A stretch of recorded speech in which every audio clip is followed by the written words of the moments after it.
Hello and welcome to day one of the Compassion Arts Festival. Today is Kindred Soul. It's a virtual house concert. My name is Michael Herron. I'll be hosting you through the event with a lot of different artists. I have one of my favorite things in the world is to share art with other people and also help other artists be heard and help other people connect with other artists. I think you get the idea. So today was a really, really special thing for me to put together. There are a lot of artists for us to visit with and to hear their music, and we have some poets today. And we have a visit to Tamerlane Sanctuary and Preserve, where we'll be meeting the founders, Peter Nussbaum and Gabrielle Stubbart, and maybe an animal or two while we're there. Also, throughout this, you'll have some opportunities to support Tamerlane in various ways and, of course, listen to some great music. Did I mention I'm Michael Herron? I'm your host. I think I did say that already. michaelherron.com if you want to learn more about me. I'm a musician and activist and storyteller and podcaster and a bunch of other stuff. But this isn't about me. This is about the artists. And the first artist I have for you today is Risa Branch. Let's check in with Risa. Risa Branch, thank you so much for joining us today on the program. Thanks for having me. Risa is a fellow New Yorker, musician, jazz singer, and you've recently you were able to kind of keep things going during the pandemic. Well, the lockdown part of it. Can you tell us a little bit about that? I just love hearing this part of your story. Yeah, during the pandemic, I did both live streams and busking, actually. And that was actually more fun than I thought it would be, just being outside and providing music for people. Like, there was this period where nothing was open for a while, no bars, no clubs, no venues. So people were starved for music, and they were really appreciative of us playing music out. So I really enjoyed that.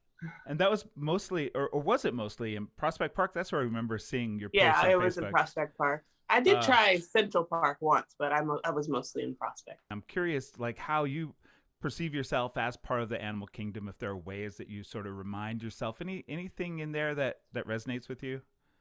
Yeah, I definitely believe that humanity is part of the animal kingdom. We walk on 2 feet, we have 2 arms, but we're not any different from the other species in the animal kingdom. I don't put us on some pedestal like, some other humans would. Mm-hmm. And I also don't just limit it to animals. I feel like we're all connected. We're connected to animals or other species of animals. We're also connected to the trees and the clouds and the plants and the flowers and the galaxy and the planets. And, everything in this universe is connected. So, I feel like we're all one.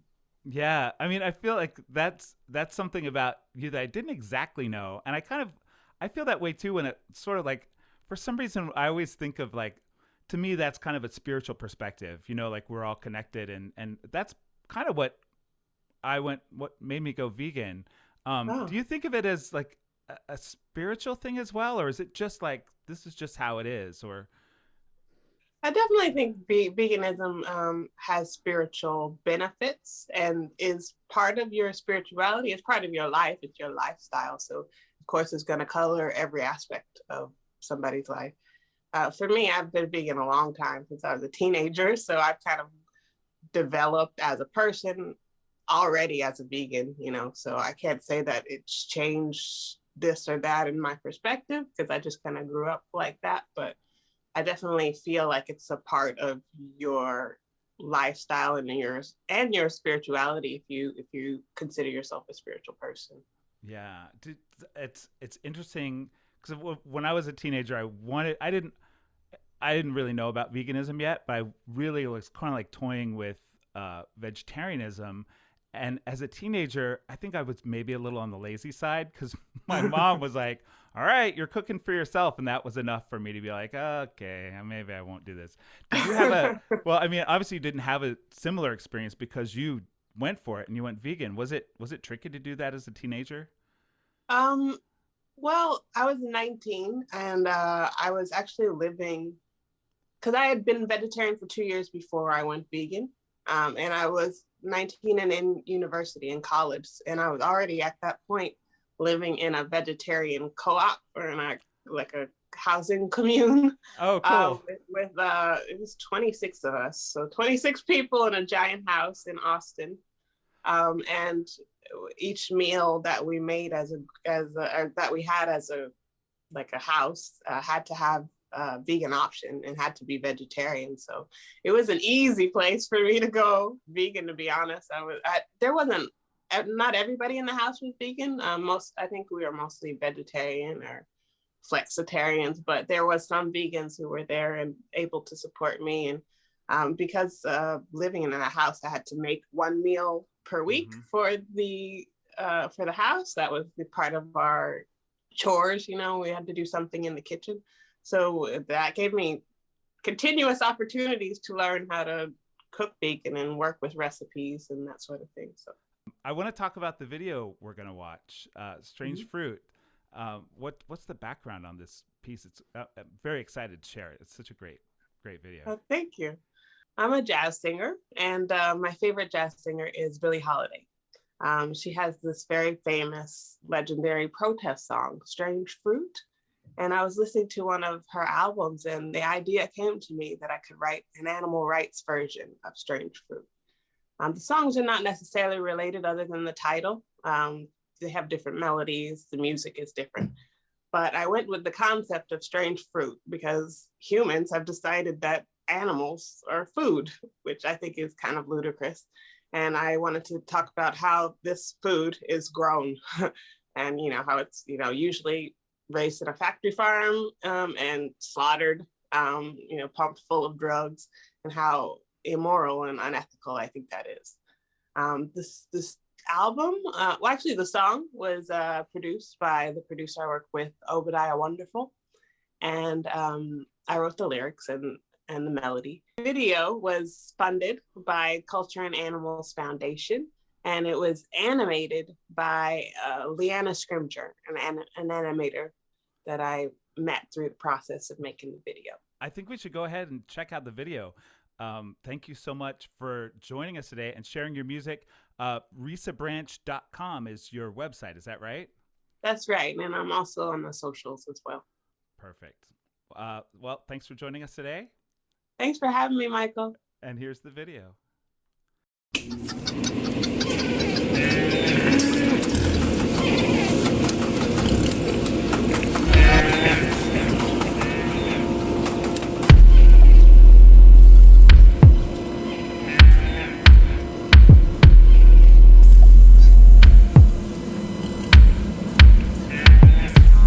You bleed, you scream. Strange and bitter fruit they eat.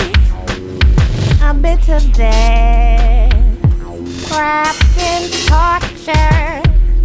The slaughterhouse is the orchard for such a strange and bitter fruit they eat. This is the truth behind the meat. From conception to the table is a deception, not on a label. With most grade A beef or steak comes a slew of hormones, antibiotics, and pain. Cattle took to auction till injured or lame. Mama cow's ripped from her calves for milk, cow, and strain. There's little concern for what is humane.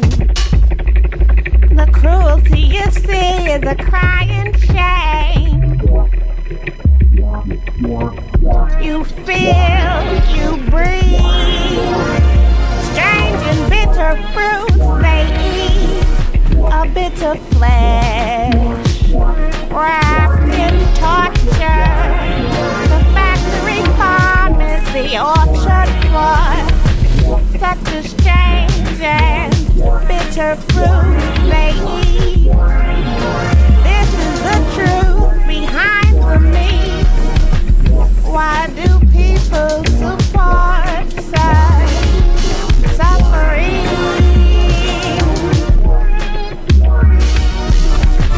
For every chicken who's stuck on a plate, into a crave. Smelling the shit pouring down through the grates from the rows of cages above. Lives and deaths of misery, what a disgrace. For something as selfish as taste. Billions have their beaks cut off and their throats slit with bloody blades. Even so-called organic free range. I'll do what I can do. I won't consume you. I'll sing your blues. I'll speak out about your abuse, 'cause you don't deserve what they do to you. Humans who know better, do better, choose better. You are someone, not something. You're welcome here with your broken wing or wounded leg or branded skin. This is your home now. Come on in.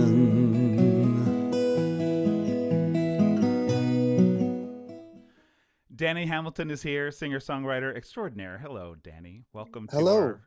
Thanks for participating in our show. I'm really happy to learn about your music, which somehow I didn't know about yet. And I'm really sad for the lost time. Wow. Well, I'm sad that there aren't more people that know about it also.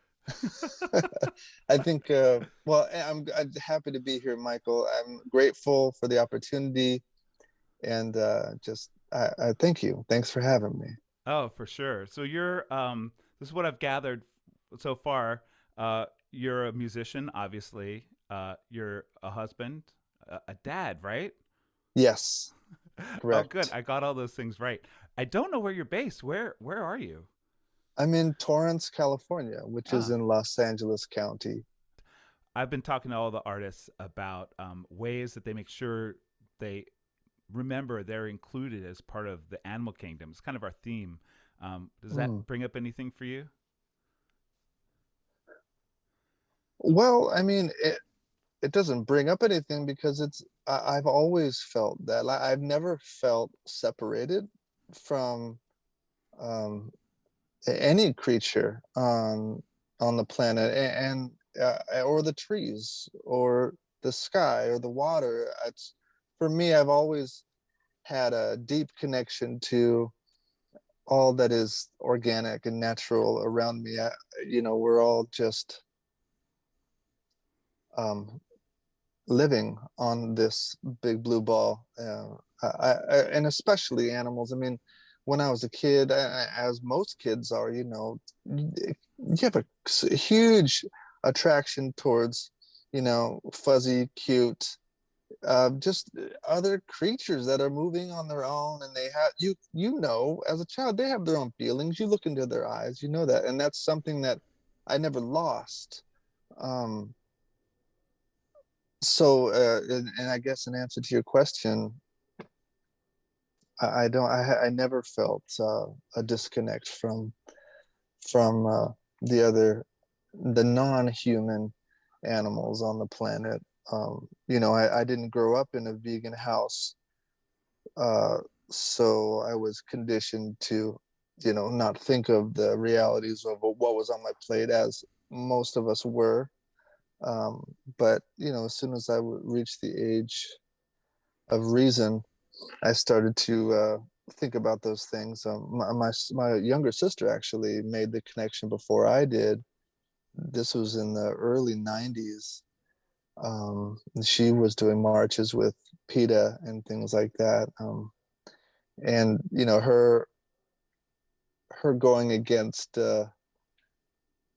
the meals in the house didn't go over well with my dad at the time, but she stuck to it. I'm so impressed with her. She was like 12 or 13 back then, and so it was a little longer for me before I took the time to actually put the thought into it and remember that connection that I have always had, and then connected to the plate. And but anyway, see, long story short, yes, I'm very connected to nature and the beautiful non-human animals that we share the planet with. I love the way you talk about that, being connected, but there's a certain point, like it's, as kids, we're brought up to see what's on our plate as something separate from the actual animal. Right. You kind of address that in the song we're going to be listening to and watching the video too. Yeah. It's What You Want is the name of the song. It's subtitled, I didn't write this down, like a vegan anthem, right? Is that the subtitle there? That's in parentheses. Yeah, Yeah. I mean, that was kind of what I was setting out to do with it. Kind of, if you listen to the verses, it's kind of tackling. I mean, veganism for me from the get-go was about the animals only, and then it wasn't until like 5 or 6 years into living this way and you doing more research, and then all of the studies about the environment, the harm to the environment, and even our own health, that started to play into it as well. So in the song, I tried to, with each verse, kind of address all three of those things. Number one, the creatures, the animals, then the earth and their health. I think so. I think I try to hit those points, but anyways, you be the judge. That's a perfect intro for the video. Okay. This is called It's What You Want. Oh, before we go to the video, we should make sure you let everyone know where to find you on the internet, where to find your music. Is there a hub for you? Well, the hub is DannyHamilton.com or .net. I mean, .com will take you to the .net, but .com is just easy to remember. DannyHamilton.com. That will take you anywhere, but the song is available, to stream on all the platforms. All right. Cool. Well, let's give it a view, a listen. Sweet. This is What You Want. Thanks so much for joining me, Danny. Absolutely, man.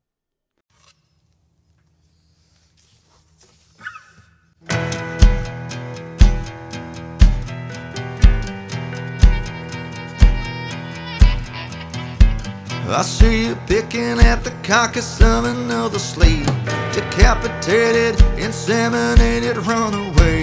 A baby, they keep him in a cage. I'd show you footage, but it wouldn't matter anyway.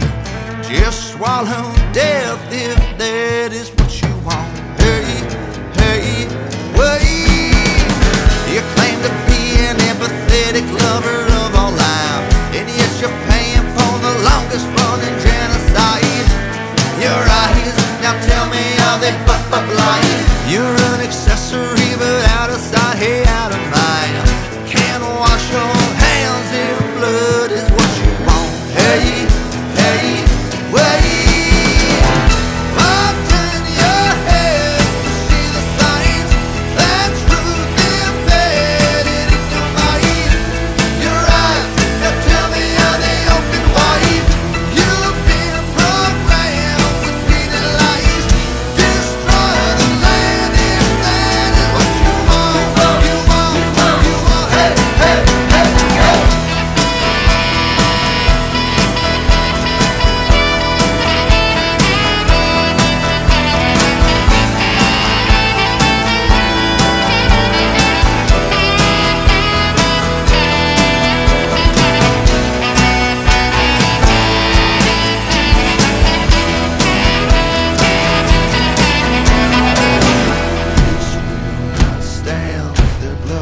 open minds.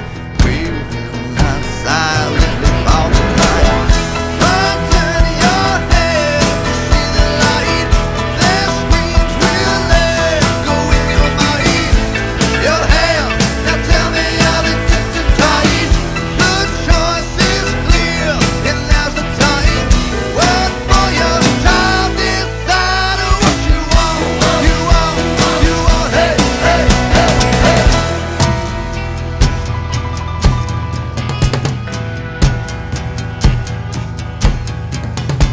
They'll keep on killing 50 million every day. And the silence is as violent as the butcher's blade. Their babies ripped away and sold to slaves. You've got the power, it's the hour of reckoning. You could change the world if that is what you want. Hey, hey, wait.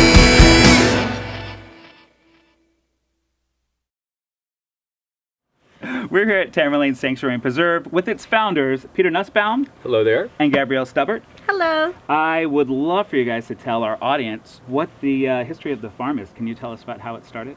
Sure. Well, first of all, thank you so much for benefiting us. For sure. And Gabrielle, you want to tell them a little bit how we started? Well, it really started with a garden, and we thought it would be a good idea to have some chickens in the garden because it was a beautiful garden, and we knew that chickens needed homes. And we adopted 2 roosters who became our best friends, and we really had no idea how much chickens are just like our cats and dogs, and they would come to the back door every day. They'd want to come in and hang out, sit on the couch, watch TV, and we just absolutely fell in love with them. And so we decided that we were going to rescue some more chickens, and it really took off from there. And after that, we got involved with Coporos, with the United Poultry Concerns and the Alliance to End Chickens as Coporos. And at that point, we had about 75 chickens, and we made the decision to start a sanctuary. How many animals are here now? There's about 252. And we've got About 252. Well, it's between 248 and 252. We just counted the other day, and I can't remember what the number was. but it's somewhere in there. Yeah. And we have approximately 252 and a half animals. we're not counting the half. Okay. No. Chickens, pigs, goats, ducks. Turkeys, Turkeys. cows, sheep, peahens, peafowl, geese, Rabbits. rabbits. Every time I talk to you, I learn more about what's happening here. It's really amazing. One of the things we're talking about with the artists today, and I would love to talk to you about, maybe an obvious answer, but maybe not. We're talking a lot about celebrating our human connection with the rest of the animal kingdom, which I'm sure we all believe we're all equal parts of. Is there a way that you all feel connected to animals, or that you work to be more connected? Yeah, so for me, my greatest joy in life is connecting with the animals here through connecting other people with the animals. So I do a lot of the tours, a lot of the humane education tours. And because I'm not here full time during the day, it's an opportunity for me to spend time, quality time with all the animals. And I love them. I mean, there are approximately 252 of them that I love very much. And so watching other people for the first time or the second time, sometimes people who come here on tours have never had an opportunity to connect with these types of animals. And to watch people making the connection and recognizing that they're no different than their pets, their dogs and their cats, is perhaps the most rewarding thing that I get to do in my life. What about you, Gabby? So I connect through the animals a little bit differently because I connect more through their care, and I work really closely with our animal care team. So we have a lot of animals that live in our animal care center full time. So obviously there's a really strong connection with those animals because they're really dependent on us, and we're rooting for them to get better, and we're strategizing on all different ways that we can help them walk better or be able to go out into our general population. So there is, I hate to say this, but a little bit of a deeper connection with those animals just because we spend so much time with them. And then, there's a lot of animals who are more independent on the farm, like the baby cows are at the point right now where they're super cuddly and they love human attention, whereas our bigger cows are just kind of like, harumph. we're over here in the pasture, and maybe we'll come over if you have a treat. But they're very independent, and some of the animals are like that, but some of them are really needy and they want a lot of attention. And so, each single one has their own way of connecting. And, we do probably only have one pretty naughty guy, and he connects with us through violence. Who's that? He's Han Solo. Ah. He lives very well with a group of roosters, but he looks at humans as below him. Mm-hmm. So he treats us as thus, and so I think our connection with him is a little through fear. But we still love him, and so it's every animal has their own personality, and you connect with them where they're at on their level. Mm. And Han Solo is not fearful of us. It's the Oh, other way no. around. Oh, yeah. Mm-hmm. Yeah. Oh, those roosters. Mm.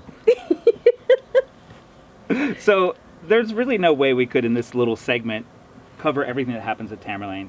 So we invite you to go to tamerlane.org to check out more of the programs, different ways you can become a member, a volunteer. You can sponsor animals. You can just do one-time donation. You might be better at doing this type of explanation than me. Did I leave anything out? You nailed it. Nailed it. Amazing. Perfecto. So we'll be hearing more from Peter and Gabby later. But for now, let's watch and listen to some music. Stuart Mitchell is here to talk about his work, and you do so much, I gotta say. But thank you for being a part of this show today. No problem. For you, Michael, anything. So we're here. You're in Brooklyn. I'm in Brooklyn. There's this moment of like, yay, Brooklyn people. And you're, I know you as an activist. You do a lot of arts activism. You're on the board of Voters for Animal Rights. Like, you do a lot of stuff. But I guess today we're talking a lot about arts. Right. So is there a way to just like give a quick rundown of like what you do? It seems like there's too much to make it easy or to make it quick to say. I don't think it's as much as people give me credit for.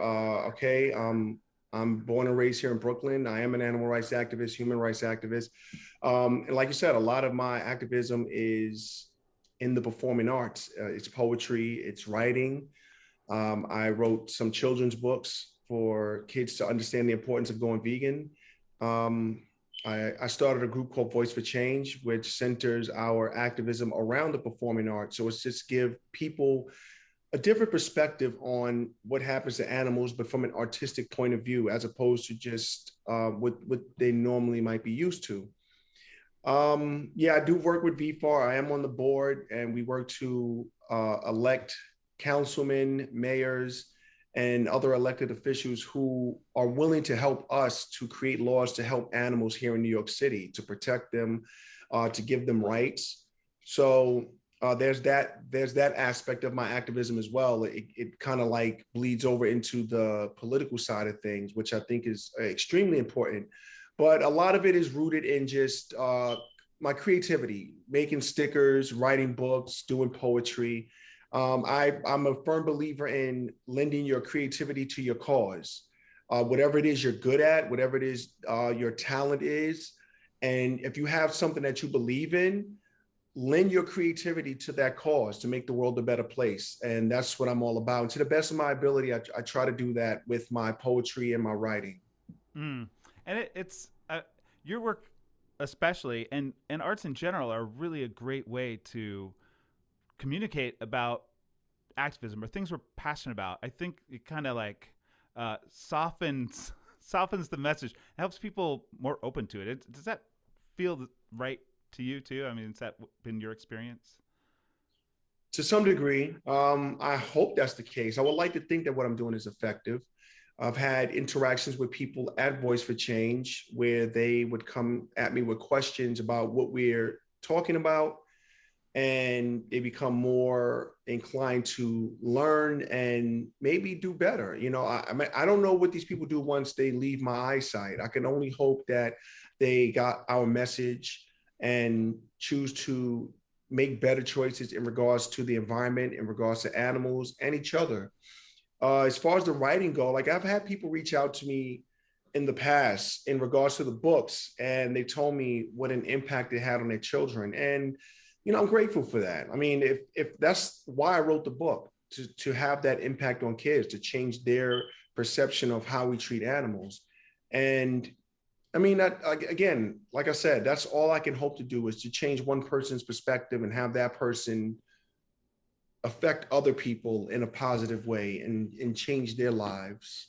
Yeah, I think one of the things is, I start out the interview by talking about how much you do, and it kind of surprises me when you say that you don't feel like I think I'm paraphrasing. You didn't say exactly like you didn't feel like you do a ton, but it doesn't register with you as much. It seems because you have so much passion and hope. Is this what I'm picking up anyway? Is that a fair assessment, that you have like hope that there's a better world that we could get to? I do have hope. I have hope that there will be a change in a dynamic on a global scale, not just from what I'm doing, but from what we're doing as a community collectively. There is hope. I am honestly a very pessimistic person.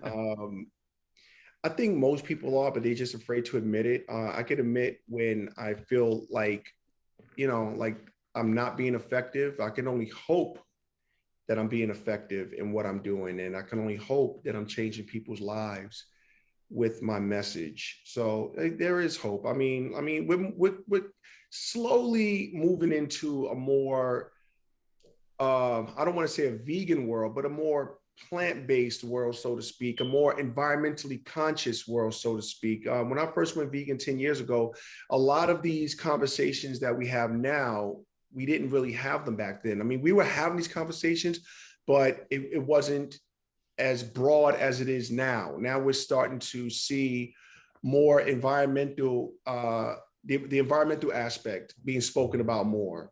The racial injustice, or veganism as it pertains to underserved communities. Like, we're starting to hear more about those conversations. Like, we want everybody to go vegan. It's not just about free the animals. Like, we have to have a game plan and a strategy. Like, how do we plan on getting there? We have to do this collectively. We have to reach people in different communities. And I don't think that's something that was being done before, but now we're starting to see that done as well. So, I think that the conversation is becoming more open and broad. So that's the reason to have hope right there. There's a question I've been asking all the artists in the show today, and that is how do you remember, or is there anything you do to make sure you remember your connection to the rest of the animal kingdom, to all the non-human animals? What does that bring up? Any ideas for you? Sure.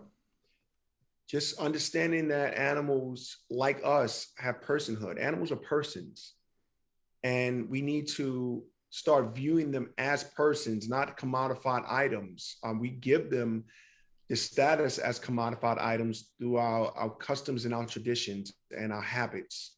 But animals at the end of the day are persons. They're no different from us. They experience happiness, they experience fear, they experience anxiety. They love their families. Animals are very protective of their homes and their families, just like us. That makes them persons. And that's what keeps me connected to them, understanding that this big planet that we're living on is not all for us. It's for, when I say us, I mean our human species. Mm-hmm. It's for everyone. It's for the mice in the field, the falcon in the wind. It's for the whales in the ocean. It's for all of us. We weren't given this big marble of dirt and metal and water all to ourselves, and dominion over animals doesn't mean that we get to pick and choose what job we want to give them. They're persons, then they deserve to roam free. And that's what keeps me connected. And that's what keeps me fighting and speaking up for them, so that people could understand the personhood in these animals and treat them accordingly. So well said. And I think that's, I shared with you before we started recording, that it's sort of tricky to for me to phrase that question. And I think you kind of, in your answer, sort of explained why, because, you know, as a vegan, like, I just believe all that stuff. Like, I already feel connected to the animals. You know, it's part of my belief system and why I live the way I live my life. And it's for all the reasons that you said so eloquently. P.S. That was great. You know, Michael, there are times I could reflect back in my life, and there were moments where I felt sad for animals, and I had to question myself. It's like, why do you feel sad when something happens to a cat or a dog, but you don't feel that same way towards a pig or a goat or a cow? And then you realize they're not much different. We just give them different names, but they're not much different. Yeah. Yeah. I could talk to you all day, literally, but we got to wrap this thing up, and we have to talk about the video we're about to see. It's a poem I wrote called Sandwiches and Shoes. And what I hope to do with this poem is to teach people that animals are much more than what you were taught they were. They're much more than a sandwich at the deli or a pair of shoes that you buy at the store. Like, these items started out as living beings until they had their lives taken from them and became these commodified items that you can buy at a store. So that's what Sandwiches and Shoes is all about. It's about helping people make the connection between the things that they buy and the lives that were sacrificed for those purchases. All right. Well, we'll give it a watch. Where's the best place to track you down on the internet? I am vigilante_vegan on Instagram. And I run another page called Voice for Change. It's a little complex handle. It's at v.o.i.c.e.4, the letter 4, the number 4, and the word change, Voice for Change. I also have a Facebook page. I'm not really active on Facebook. I use it to find out what events are happening in New York, and, you know, so I can lend my my presence to the cause, I guess. But Instagram is my primary, the primary way of reaching out to me. Perfect. Cool. Well, thanks for joining us today. Michael, thank you for having me. It's always a pleasure to talk to you, brother. I love you, and I love what you're doing, man. Thank you.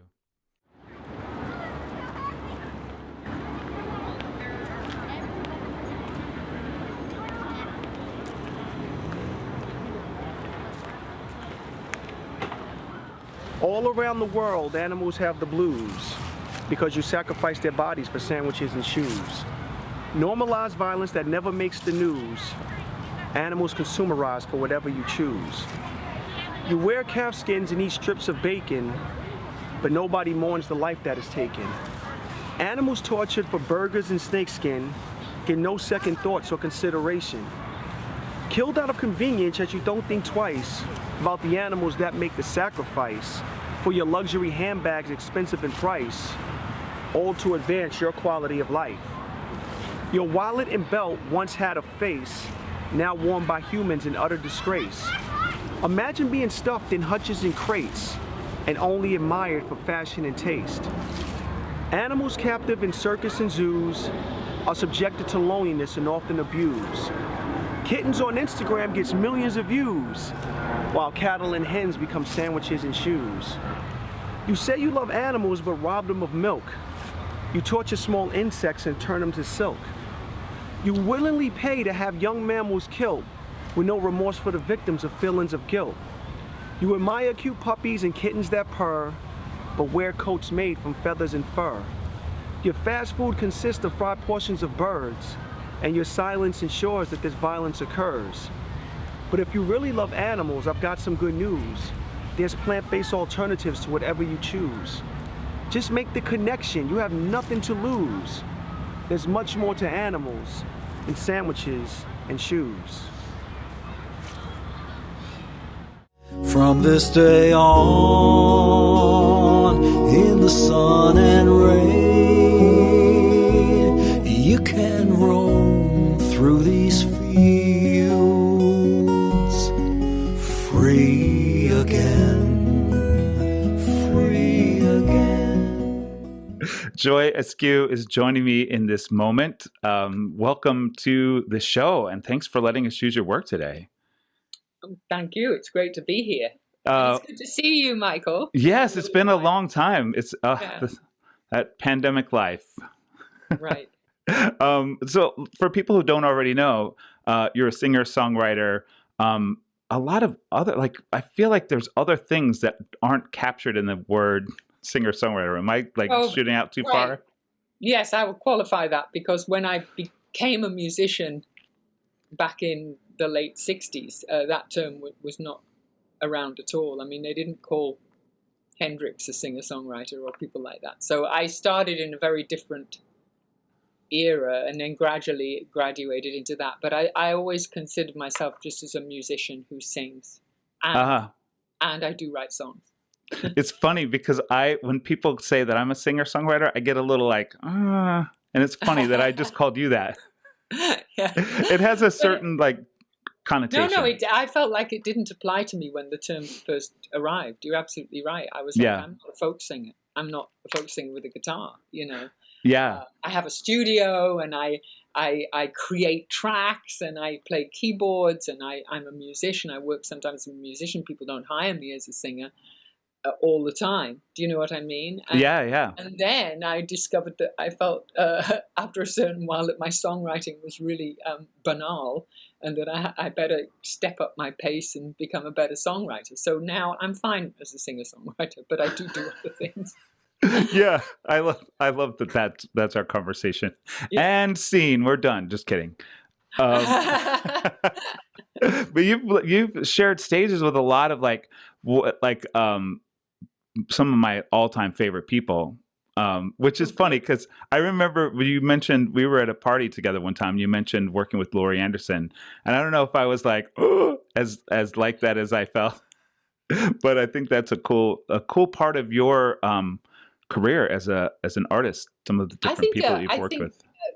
Michael, I think it's the coolest part. Really? Yeah.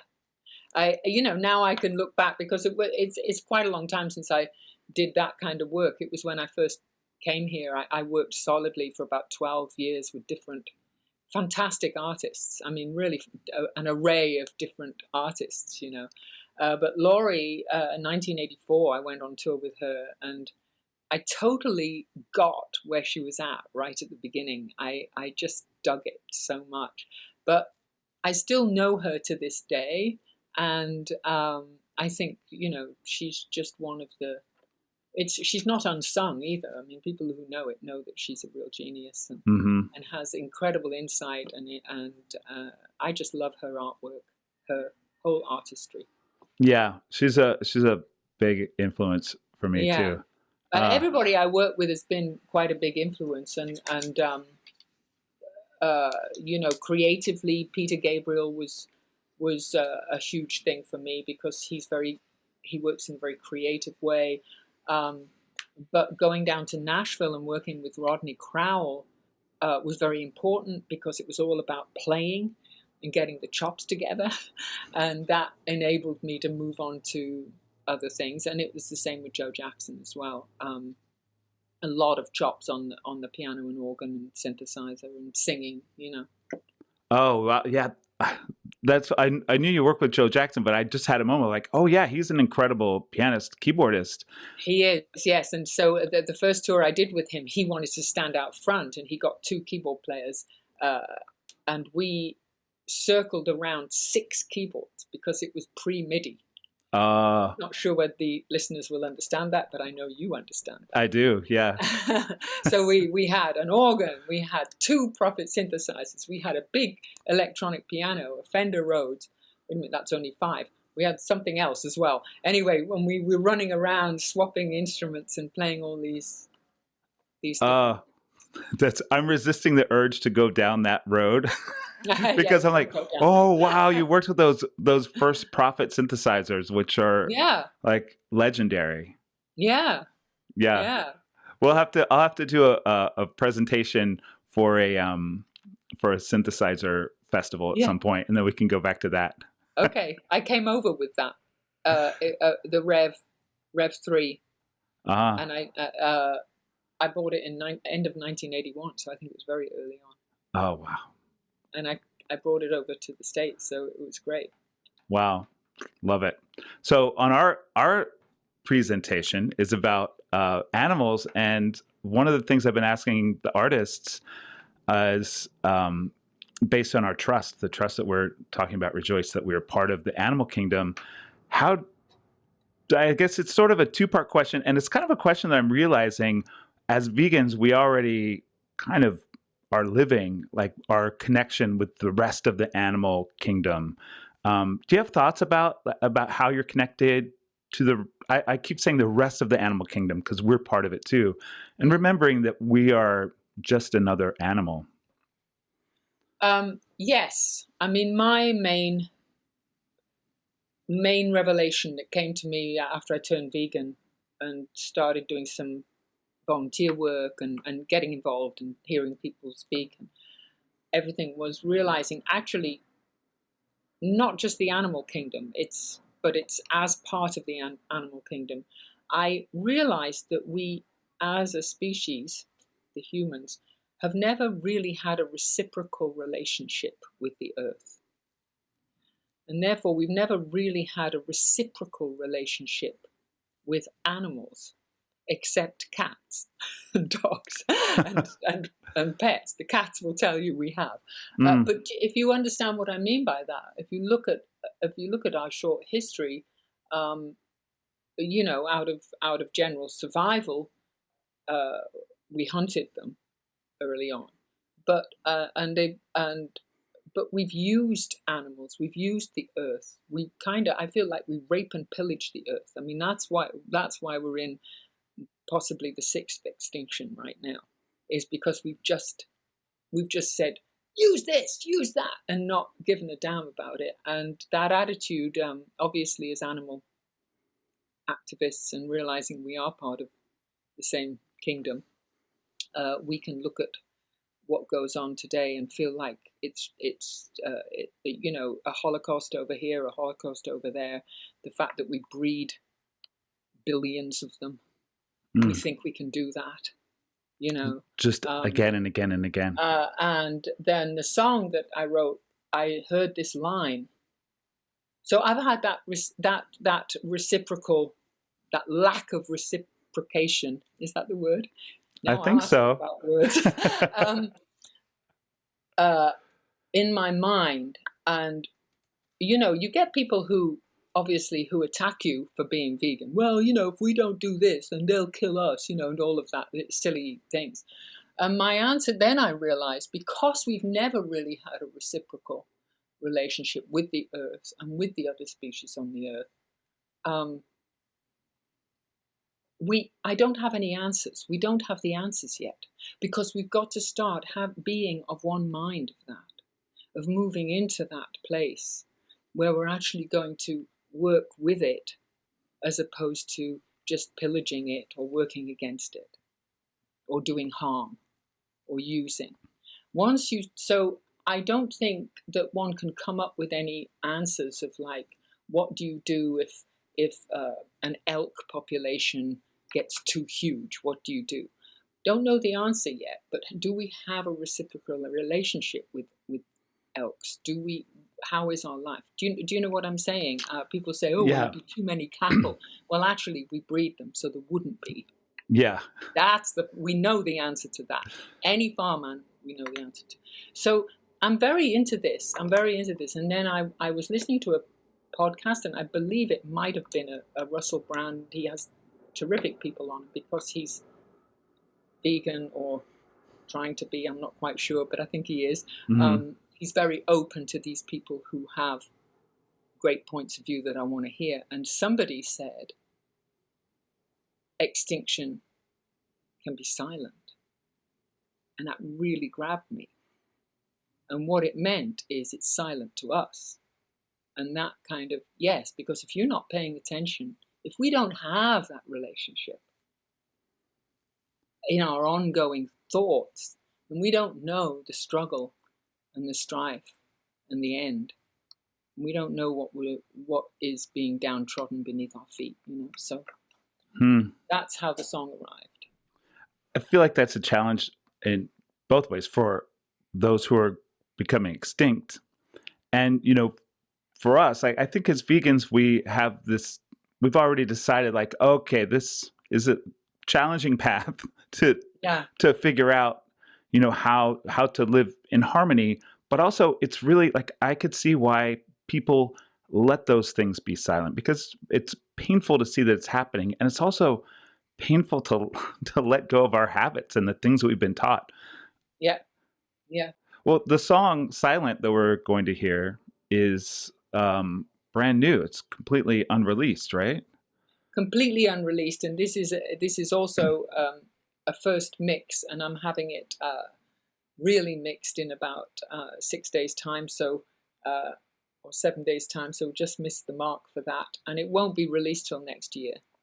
So that people are getting to hear it ahead of time. The song itself is special, but I always love, and hopefully people who are watching too, I think people do, just love hearing something, that's in progress, whatever state of progress it's in. Like they're getting to hear something that no one's heard before, and it's still in its growth. Yeah, exactly. So hopefully this is exciting for, and it came from the phrase that I heard somebody say, extinction can be silent, but it happens all the time. It's happening around us. So, and I think that relates to the question you were saying, how much are we part of the animal kingdom? Well, to the extent that we don't notice so much. Yeah. Always a pleasure to talk to you. Like always, so good. Okay, you too. And we'll go to the video. Oh, your website, joyaskew.com, right? Yes, it's very out of date, but next year it won't be. Well, so, because I'll be releasing. Yeah, because it's from the old record, really. Yeah. So, but I'm going to start updating it probably in December for the release in the new year. And the old record is magnificent. So that's some good out-of-date material to have up there. Yeah, there's good out-of-date videos. There's lots of the last record and other stuff there. I love it. Well, thank you for joining us today. Thank you, Michael.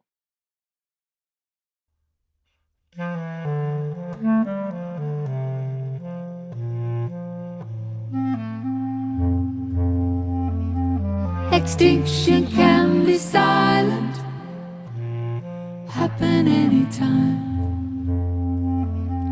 The vital and the vibrant,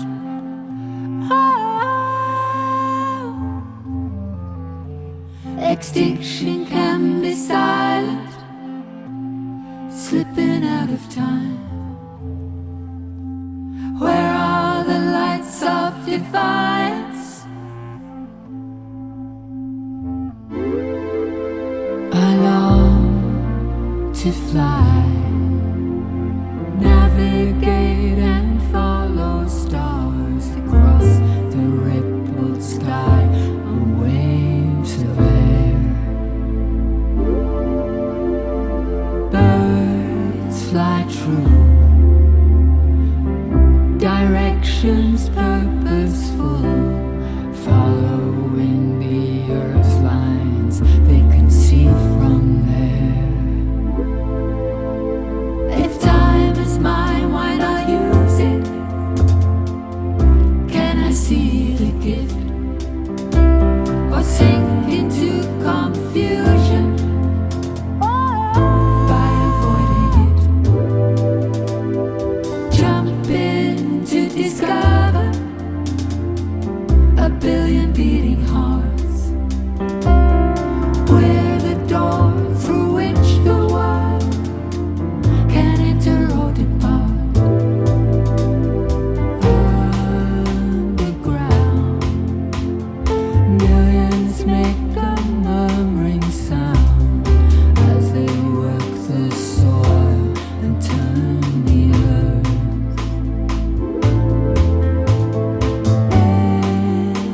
Intertwining, roots and branches wrap your limbs in mine, and stem for stem no longer curves.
Extinction can be silent.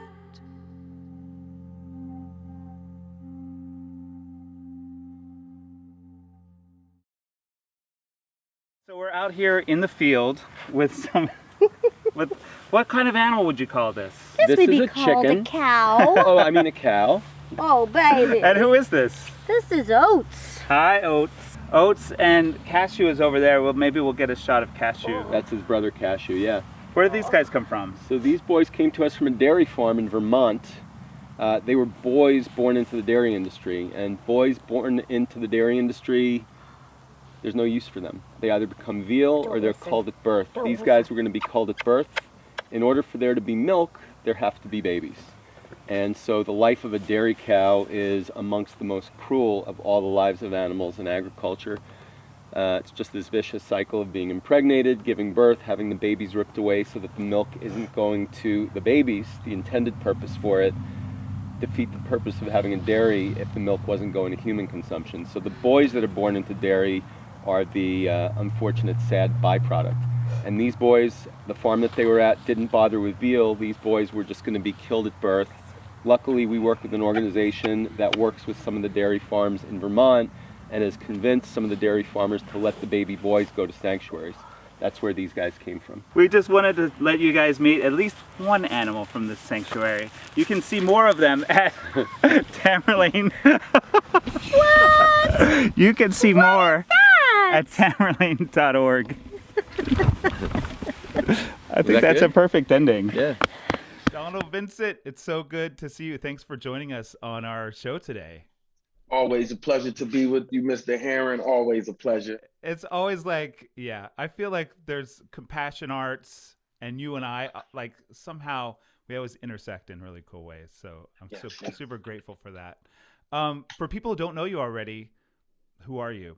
I hate throwing that on you, but. Yeah, it's quite okay. I'm Donald, Mr. Vincent, also known as Mr. Hip. Some of my students call me Professor Hip. By trade, I'm an English professor. Outside of the classroom, I love art. I love everything about animals, and I love being a spokesperson for those that don't have voices. And you're like the creator of I like want to list all the things. Your cooking show. Come on, that's really great. Yes. That's so vegan cooking show. Actually cooking up a few more episodes, no pun intended. Just been doing a lot of recipe testing. So, sometimes the cooking show slips my mind because I'm eating the same thing for about 2 weeks straight, working on those recipes. But the cooking show, hip hop recording artist for Vegan Paradise hip hop album, one of my favorites to listen to, even though I don't like listening to my voice all the time. And yeah, I really think that's about it. Poet, just a mouthpiece for those that are unheard. Yeah, I love the way you put that too, a mouthpiece for those who are unheard, as opposed to a voice for the voiceless, which a lot of times kind of like rubs me the wrong way, because animals have a voice, we're just choosing not to listen. Indeed. I really think animals do have a voice, and if they don't have like a verbal voice, they do have ways of communicating. I think about so many animals that have different personalities. And then, we're all animals at the end of the day. So. Yeah. That takes us to a question I've been asking a lot of the artists, and that is, we're celebrating, we're rejoicing in the fact that we are part of the animal kingdom as this first trust that we're based on today. What does that bring up for you? You kind of just talked about it a little bit, but are there ways that you make sure you stay connected to the rest of the animal kingdom? Always. I think first and foremost, us as the human species, I make sure I stay connected to my brothers and sisters across the globe, making sure that first and foremost, that everyone is held to the accountability to be better people. So I would say that's my answer, for the just humans and animals overall. But when it comes to animals as we know them, I really stay connected to them through my music, through my artistry. I think it's important to kind of showcase, as I mentioned, like the different personalities from animals. When I'm in the classroom and my students are, asking me about being vegan, and I tell them it's much more than food. It extends to what we wear. It's really an ethical choice that I make every day, and I think those choices really do keep me grounded and keep me connected with the animals. Are your students often open to the idea of being vegan or exploring it on their own? It depends what school I'm at. Some schools with more of the hipster kind of student body, they're open to it. But then I do have some students that are the tasting and food palette hasn't been fully explored yet. A lot of them are, teenagers leaving home for the first time or still staying at home. And I don't think that they have explored what it means to, taste different foods. For example, lettuce, right? Like most people say, oh, lettuce is a vegan food, but I love lettuce to the point where I could eat a piece of lettuce blindfolded and tell you what type of lettuce it is. Is it butter lettuce? Is it romaine lettuce? So really just exploring that taste palette, I think, is important for the younger generation to kind of wean themselves off of non-vegan foods. I feel like that's got to be like a compassion arts performance art segment where we like blindfold you and have you taste. Yeah, I'd definitely be down for that. We could throw in kale too, I'd definitely be down for that. Because I love it. Like, and then we went on a whole lettuce tangent. Kale isn't a lettuce, is it? Like lettuce is... No. Back to the issue at hand, however. Yeah. We're going to watch a video from you that you've created for this show. Can you tell us a little bit about what we're about to see? So a lot of the work that I do, again, is just spoken word performances, really being audio. However, I did incorporate one of my songs. And then at the end of the song, I incorporated a poem that not only talks about the importance of bees, but does talk about our importance of knowing what we're eating and what we're putting into our body. So it goes along the theme of you are what you eat, and let's all be better people, essentially. I love it. It's always so good to talk to you and to connect with you. If people want to connect with your work and track down like this body of work that you've created, what's the best path toward all things Mr. Hip? The easiest way is to reach out to me on Instagram at Mr_HIP Hip. The reason why I say that's the easiest way, because depending on who reaches out to me, I typically tailor the content or the materials that I've created for their particular taste. So I'll look through their feed and I'm like, oh, you look like you need some new recipes. Here's the That's So Vegan show. Or you look like you're really embedded in hip hop music. Here's the Vegan Paradise. So I think the best way to reach out to me is through Instagram. Love it. Cool. Well, I'll make sure everyone knows how to find you. And thanks for joining us. And here's your video. Yes, thank you. Hello, welcome Compassion Arts Festival. This is for you all. This piece is titled What's Beef? After Biggie Smalls. Ha ha ha ha ha. It's Mr. Hip, y'all. I don't eat meat, so don't ask me about beef. I'm all about compassion and peace. Factory farms pollute the atmosphere with dangerous gases, and the climate keep adapting or changing. That meat you eat got mad antibodies. We ain't omnivores, you can tell from the teeth. Look at how they slaughter baby calves. Don't bother, mama cows can't even get milk to their daughters. This a ritual and unethical. Too many reasons to go vegan. It's not a mystery. The meat market is misery and sort of scary.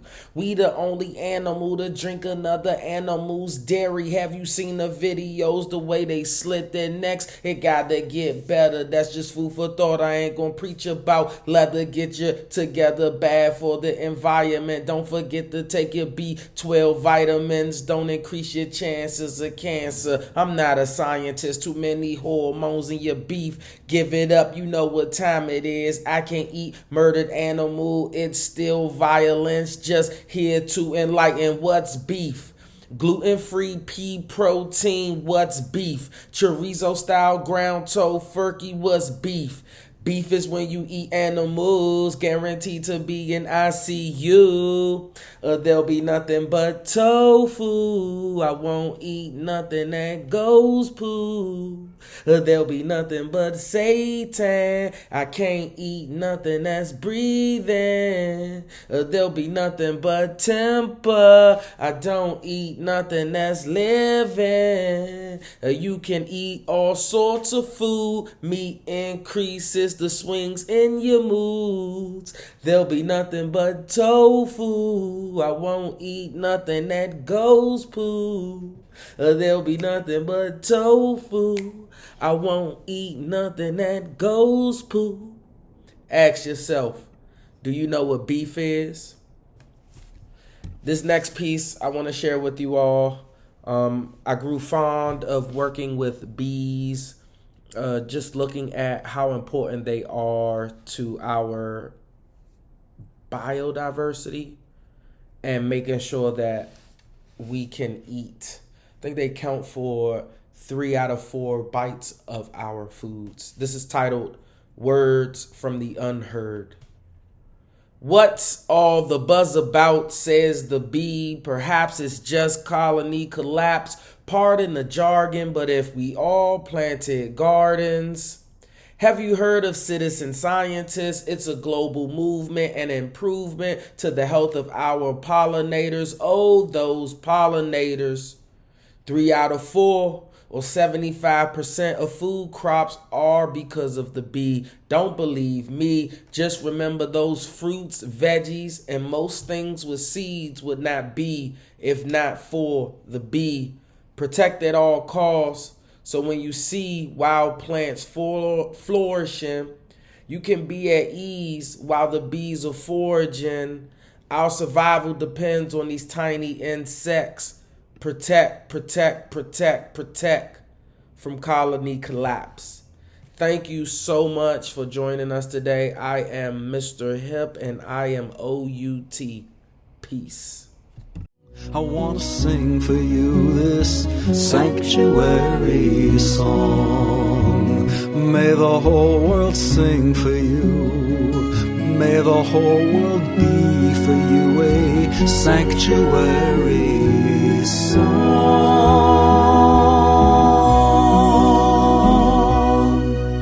Hi, it's me again, Michael Herron. I have a piece of music I would like to share for you of my own work.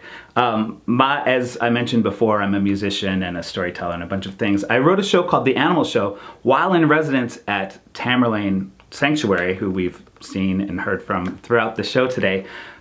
And I wrote the show called The Animal Show.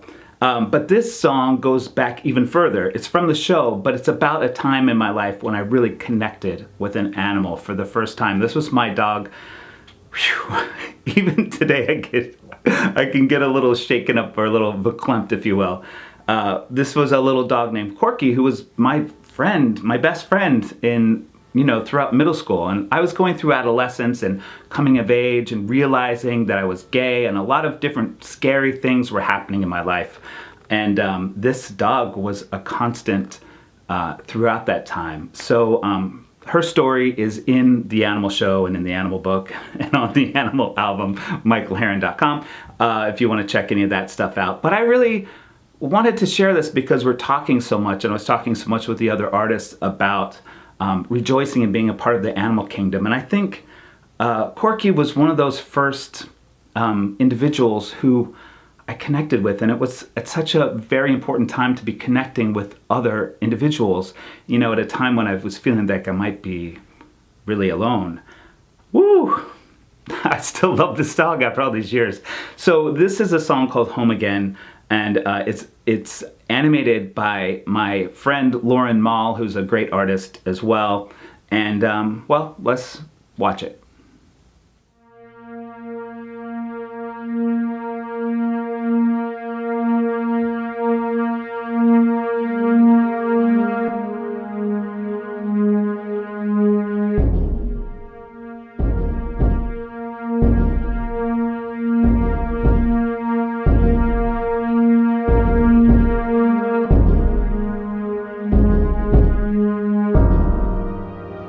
Yes, it was a long time Yes, it was a dream, the kind you find inside your world, nestled in between the fear and hesitation, suspicion and distrust, growing out of boyhood, awakening to lust.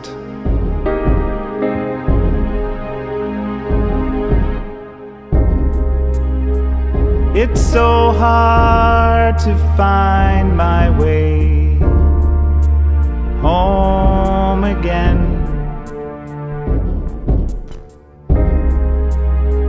I don't want to find my way home again. Love, it is decisive. Love, it is no cure. Yours it was a dressing, a cloud burst good and pure. Sometimes I am not so kind, sometimes I'm a bore. I'm not one for open, at least not anymore.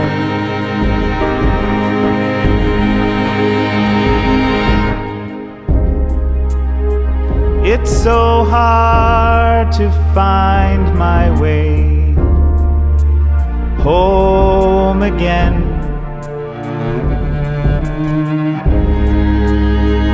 I don't want to find my way home again unless I go with you. Thank you so much for sharing your space with us and telling us your story and introducing us to animals. I'm super excited that we're able to share your space with the viewers. And those of you who have been watching, there have been some opportunities to donate various amounts for particular things, which I hope many of you have taken part in. But if you're not yet convinced, there's a bigger plan here. So I'll let you tell what is another fundraising opportunity for the sanctuary. Well, our end of year drive is going to be all about building a new cow barn. So you met Cashew and Oats, the baby cows, and they came from an organization called Destination Liberation that liberates baby calves that are either going to the veal industry or to slaughter. And in order to partner with them and rescue more cows, we need to put a much larger cow barn on the property, and we have all of this space that you can see in the background. And so we would like to move our larger cows into a larger barn in the middle of our pastures. And then the baby cows can have their very own barn to grow up in and get big enough before they can hang out with our very rambunctious larger cows. And so this will be an opportunity for us not only to rescue these animals, but to really get the word out about the dairy industry, because with every animal that's rescued, you tell their story and get people to connect more and understand what these industries are doing to these babies. And dairy is one of the cruelest. So it is our hope that by next year we can start working on this new barn. And there's lots of things that you can buy: fencing, you can buy posts, you can buy gates. You know, you could buy the whole barn? You could buy the whole barn. I mean, that would be fantastic. But, you know, there's all different ways that people can contribute in a really small way that, you know, all together will add up to one beautiful barn. Thanks so much for sharing that with us. If you want to learn more about the sanctuary, as always, I really encourage you to go to tamerlane.org to learn more about the animals and all the various opportunities. And if you aren't a person who can donate, you can come volunteer at the sanctuary. You could tell a friend, follow social media. All of these things can be found on the website at tamerlane.org. I'm so happy I got to share this with you all today. Thank you so much, guys. Thank you for everything. Yeah, we love you, Michael. Thank you. I love you. And so concludes our show. Thank you so much for joining us today. Thank you, Compassion Arts, for letting me put this together and to be on the festival. This is an organization that means so much to me, and I love the work that it does, and I love the way that Compassion Arts has helped me to create my work. So thank you so much, compassionarts.org, to learn more about them. I can't wait for the rest of the festival, and I want to make sure that I thank a couple of people. One is Daniel Redwood, who allowed me to use his music in those segments you saw throughout the show. Definitely check out his work. And the other artists in this show. I'm super excited that I got to share this with you, and I hope to see you all soon. Bye.